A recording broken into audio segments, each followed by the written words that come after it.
새벽의 타금. 워싱턴 새벽 공기가 금속처럼 차갑다. 잉크는 표면 위에서 번지고 고요는 파열의 조짐을 감춘다. 도덕은 책 속에서 반짝이나 외교는 어둠 속에서 계산된다. 키신저의 눈빛이 전장을 따라 길게 흔들린다. 국가는 추상적 국제윤리와 도덕 원리를 추구해야 할까? 오직 국익과 국력만을 강조해야 할까? 현실주의. 1957년 35세의 헨리 키신저는 핵무기와 외교 정책을 발표하며 미국 전략 사상의 혜성처럼 등장했다. 냉전은 사상과 체제의 충돌이 아니라 권력의 기하학임을 읽었다. 1962년 그는 하버드 교수로 선택의 불가피성을 내며 추상적 윤리와 도덕 외교의 한계를 밝혔다. 모겐소, 캐넌, 후페의 계보를 이으며 전통적 현실주의의 정치를 추구했다. 카오스의 현장.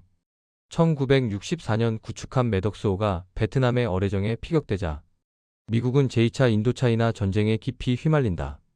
1968년까지 북베트남에 약 100만 톤에 이르는 폭탄을 퍼부으며 약 55만 명에 이르는 지상군이 파병된다.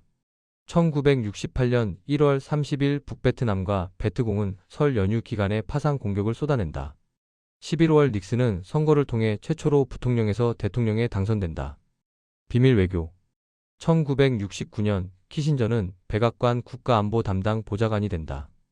반전 분위기가 고조되는 가운데 1971년 7월 키신저는 중국을 방문하여 중국 수상 주울레와 비밀 회담을 갖는다.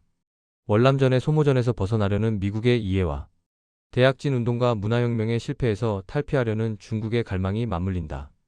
1972년 2월 닉슨은 8일간 중국의 모택동과 정상회담을 통해 죽의 장막을 걷어젖힌다. 1973년 1월 미국은 파리 평화협정으로 베트남전을 종결짓는다. 힘의 균형. 좋은 의도는 왜 위험할까? 키신저가 본 세계는 가면을 벗은 인간성이다. 화해의 상하이 커뮤니케 이후 30년, 중국은 다시 1대1로를 통해 미국의 해양 패권에 정면으로 맞선다.